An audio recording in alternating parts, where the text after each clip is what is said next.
শর্মা তখন কোথায় ছিল? অশোক কাননে সীতা দেবীর সঙ্গে কথোপকথনে। তো মা শর্মা তরণীর ডাক শুনে মা শর্মাও তরণী তরণী করতে করতে ছুটতে ছুটতে আসছে। দুজন ছুটতে ছুটতে এসে দুজন আর মুখোমুখি চুপচাপ দাঁড়িয়ে আছে। এমতো সময় তরণীকে বলছে মা শর্মা, ও তরণী, মা মা করিতে করিতে ছুটতে ছুটতে যে আসলি, কিছু বলবি বাবা? কি হয়েছে? চুপ করে দাঁড়িয়ে আছিস কেন? কিছু বলছিস না কেন? বল বাবা, কি হয়েছে? তরণী তখন বলছে, মা কি আর বলবো মা, তুমি আমায় সাজায় দাও, তুমি দেরি করো না মা গো। মা গো আমায় সাজায় দাও মা।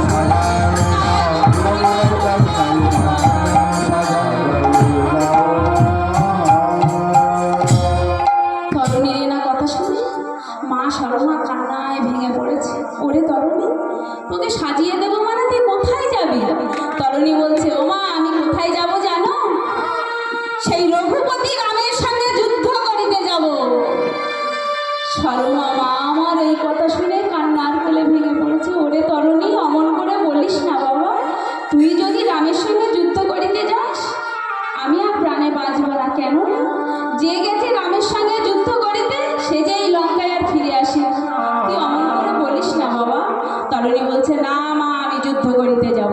মায়ের কণ্ঠখানি জড়াইয়ে ধরে আকুলি বিকুলি করছে, মা তুমি আর দেরি করো না মা, আমায় সাজায় দাও মা, আমি যুদ্ধে যাব। মা শর্মা আমার কান্নার কোলে ভেঙে পড়েছে, বিশ্বজোড়া কান্নায় ভেঙে পড়ে বলছে, প্রভু ওগো প্রভু, তব উদ্দেশ্যে আমার তরণীকে তোমার কাছে পাঠালাম, তুমি ওকে দেখো, ওর মনোবাসনা পূর্ণ করো। মা হয়ে এছাড়া আমি এখন আর উপায় কি করি বলো? আমায় তুমি উপায় বলে দাও, আমি কি করব বলো? এমন করে মা শর্মা আমার কাঁদতে কাঁদতে তরণীকে সাজাচ্ছে। মায়ের নয়ন জলে বয়ান ভাসে,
তুমি ওরকম করে কাঁদলে আমার যাত্রাপথ পিছল হয়ে যাবে।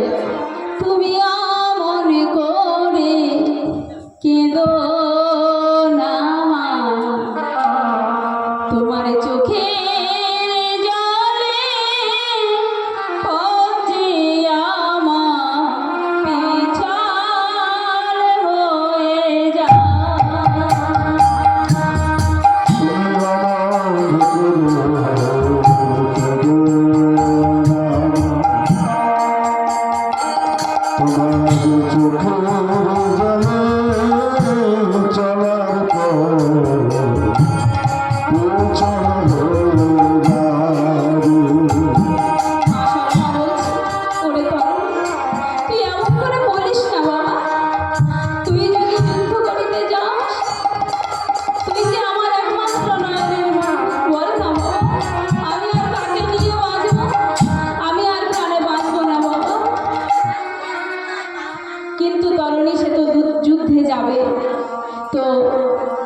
মা সরমা আমার তরুণীকে কেমন ভাবে সাজিয়েছিলেন?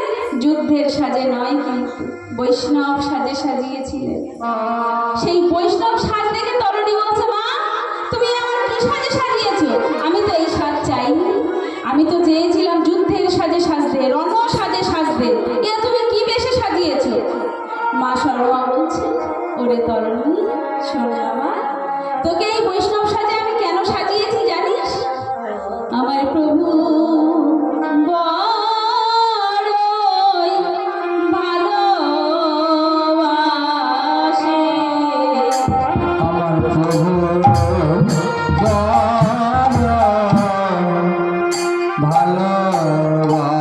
ভালোবাসে।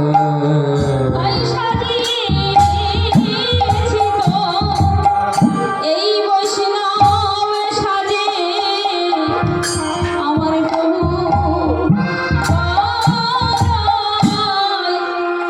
ভালোবাসে। তাই সাজে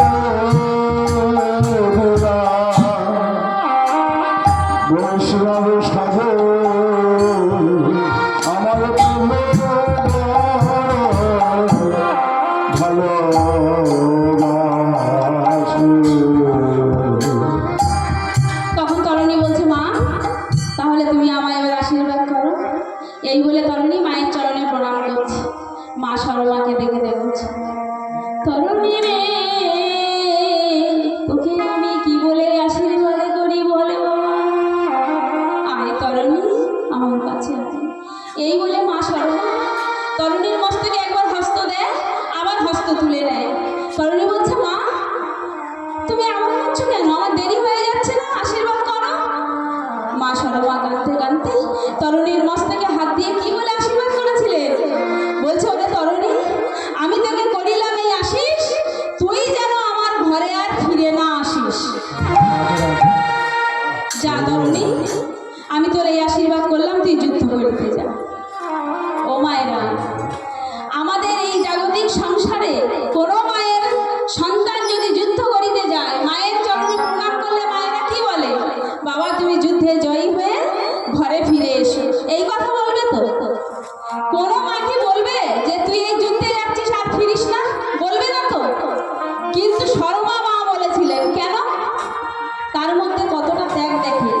সে চেয়েছিল আমার সন্তান এই রাক্ষস কুল হতে উদ্ধার পাক, প্রভুর চরণে আশ্রয় পাক। এই বলে তিনি বলেছিলেন, তুই আমার ঘরে আর ফিরে না আসিস।